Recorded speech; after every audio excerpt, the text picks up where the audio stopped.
Hello, hello everyone! Welcome to Art Party Friday here at the Crafty Maven Getaway. So I am going to share with you a fun little stamping and watercoloring technique from the mood board. I took the colors from the mood board, and also one of the images at the bottom is some watercoloring. And so I'm going to go ahead and I'm going to play with these Brutus Monroe stamps. They are the cutest little light bulbs and I love them. And I saw these stamps. My friend Christina Sorge, who's also part of the Crafty Maven, she got a set of them and she had them in a video and they were the coolest things ever, so I had to go buy one. She totally enabled me. Anyway, so I am just creating these hanging light bulbs, and then I'm going to show you how to watercolor them using some Tombow dual brush pens.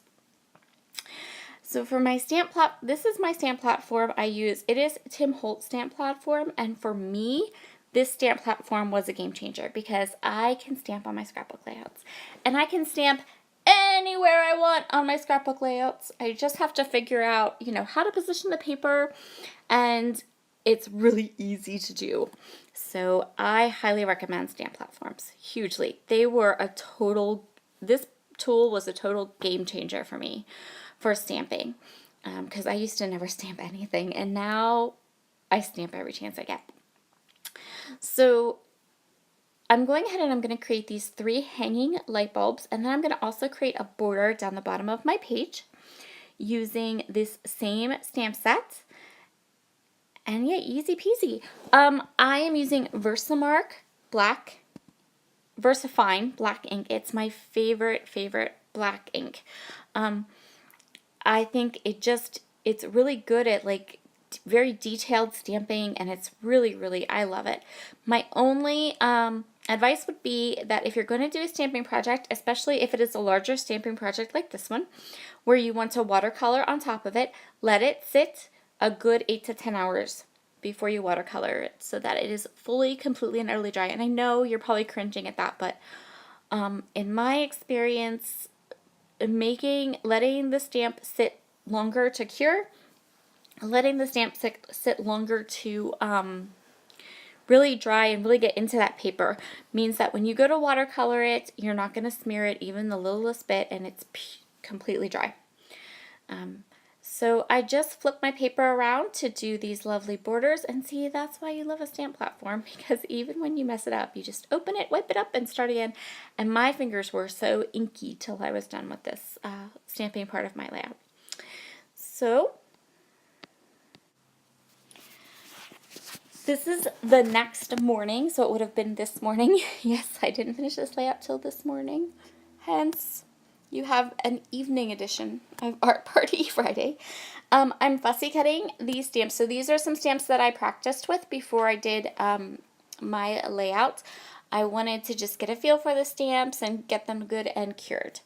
So I fussy cut them out, and now I'm placing and I did color. I colored the ones that I had fussy cut. And now I'm going to go ahead and I'm going to pop dot the fussy cut light bulbs on top of some of the matching ones along the bottom, just for some dimension and something different, and for some interest. And now we can color. Okay, so this is how I'm coloring these. I'm tracing over the yellow part with my yellow marker, and then I'm just running my water brush over it. Then I'm coloring in some different spots and outlining the light bulbs with the green marker, and then I'm just going over it with a watercolor brush. And because I let that stamping sit for a long time, the stamping is completely cured and dry, and it doesn't want to smear when I used the Tombow pens or the water over them. And so I just chose a green color and a yellow color that were, both of them are the same tone, so that they will go ahead and mesh together very well. And yeah, as you can see here, we're just going over it, getting a little water, just a bit of water. I think this water brush dispenses too much water when I want to do this technique. So I'm just using some water that I kind of squeezed out onto my acrylic block, because you don't need a lot of water, you just need a wee little bit. And so I'm just going to continue to go through all of these lovely light bulbs and get them all colored up. So the next thing I'm going to do is I'm going to decide on some paper layers. And I'm choosing some papers from an American Crafts 6x6 paper pad. This is an oldie but a goodie from my stash. It's the DIY shop paper pad.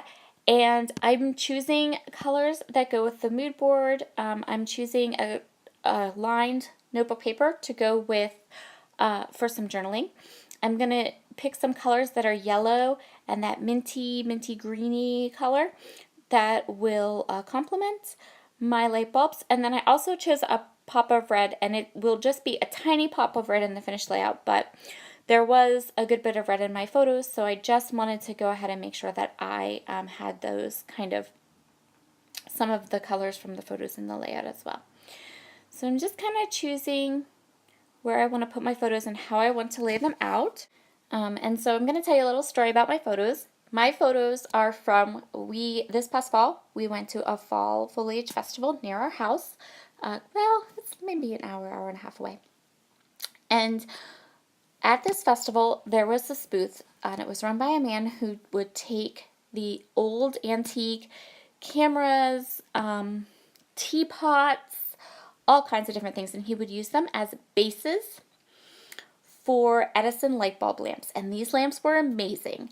They were amazing. I loved them so much. I wanted to take one home in the worst way. But the least expensive of them all was still over $100, which was a little bit out of my price range for lamps that day. Probably, really considering that they were handmade and everything, probably wasn't a bad price, but it was, yeah, too much for me. So I'm unboxing these stamps. I'm so excited. Okay, did you see that? Did you see my little hand wave? These stamps are from a stamp company called Artist Gather. I had the privilege of meeting the owner of these stamps at Creativation this past weekend, and she gifted me with these sets of stamps, and I love them. They stamped perfectly. They're gorgeous. You're going to see them again. They're super useful. So she gifted me with some numbers, and she gifted me with an alphabet set, and she gifted me with all the different years and all the different months, and they're made to like stack up on each other, which you're going to see in another upcoming layout soon, because I'm totally in love with these, and they're my new favorite thing ever. And I just stamped them with my VersaFine ink, and you guys, they're just the cutest. So this is a new stamp company, but these stamps were high quality and amazing. And the woman who creates these stamps, her name is Sara too, and she's the sweetest as well. So I'm just going ahead and adding a lovely title.